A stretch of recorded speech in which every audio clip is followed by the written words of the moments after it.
Okay, this is key, absolutely key to the push away 45. Watch this rotation of shoulders. Lift your arms up, rotate and lock in place, drop down. Now your shoulders are engaged. Show you this again. Lock in. Now your shoulders are engaged with your arms. Now you can push out on the 45 and up at the same time as turning. There you go. Absolute key to the move. I found this out today. Look how my hands are rotating under. Pull my shoulders up as if I'm shrugging, and I put them down and I'm in. Locked in place. Now I can push up on the 45 and rotate from the ground up in a spiral. How y'all doing? Just a quick video today, just briefly on the whole YouTube algorithm. Something that a lot of you won't think about, and I'm going to just keep this to golf, because our channel's primarily about golf, right? But if you have a look through the golf section on YouTube, you start to realise, right, hang on a minute, the algorithm actually populates based on around 3, maybe 4 sort of main factors, right? Obviously, the bigger channel you are and the more subscribers you have, you get a little dink with that, okay? Because your subscribers tend to watch a video when it's first released.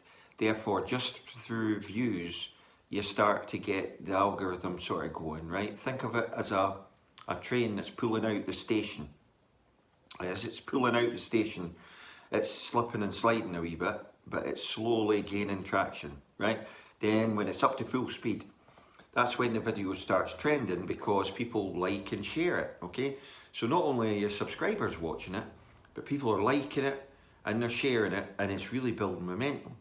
Now, what's in the background of the algorithm now that is more and more prevalent is a coding that not only reads your video, but it scans the content of your video and then links in after the video other videos that link to that video that you have just released. I.e., it's scanning to see, right, what is in that video. Oh, it's got golf clubs, it's got drivers, and then it populates below the next set of videos. So the channels get tugged along by the content. But here's where YouTube have made a huge mistake with their algorithm. And you might be wondering, Mike, why are you telling us this? Well, you're bound to have noticed this yourselves. Every golf channel is doing the same videos. It's not by accident that they've all twigged on this.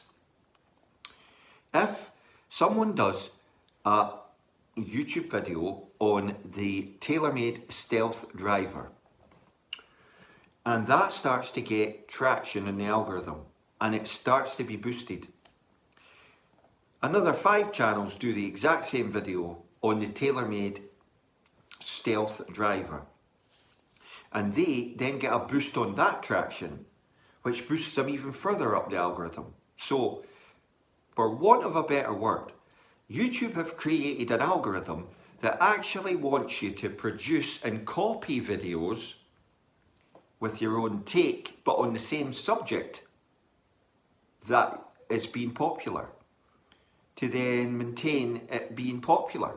So you've got people like, excuse me, just say for saying sakes, right, let's make this crystal clear for golf.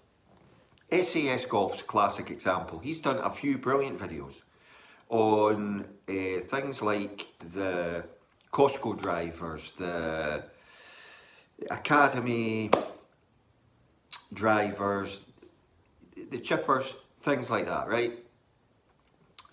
And then the average golfer, he's copied that exact pattern, James Robinson's copied that exact pattern. Mark Crossfield's copied that exact pattern. You get the general gist here. And you and me are watching all these videos going, what, has nobody got any original ideas anymore? Well, the answer is they have got original ideas, but if you put original ideas out, the algorithm trashes it and you get 0 views and 0 traction, and you end up with like a channel like myself with like 652 subscribers going nowhere, because I decide that I won't be doing this jumping on algorithms and copying videos and copying titles and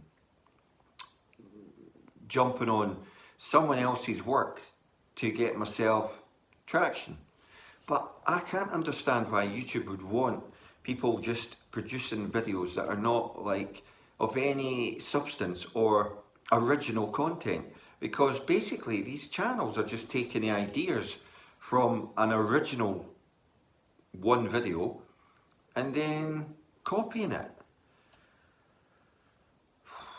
It's not going to end well. It's not like the subscribers don't notice this, because if you're wanting to watch content that's A, original, and B, interesting obviously, but then if everyone's just releasing the same guff, rehashing it, where do the viewers and the subscribers wake up to that and say, oh, I wouldn't, it's not, you know, it's not on, you know?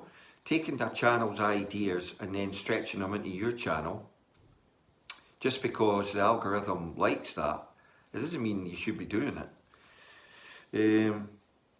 I just find the whole thing, and channels that do a video a day, again, they're only doing the video a day because the algorithm, right? The YouTube algorithm loves it when a channel's releasing a video every single day, right? It's like, it doesn't even need to get that many views.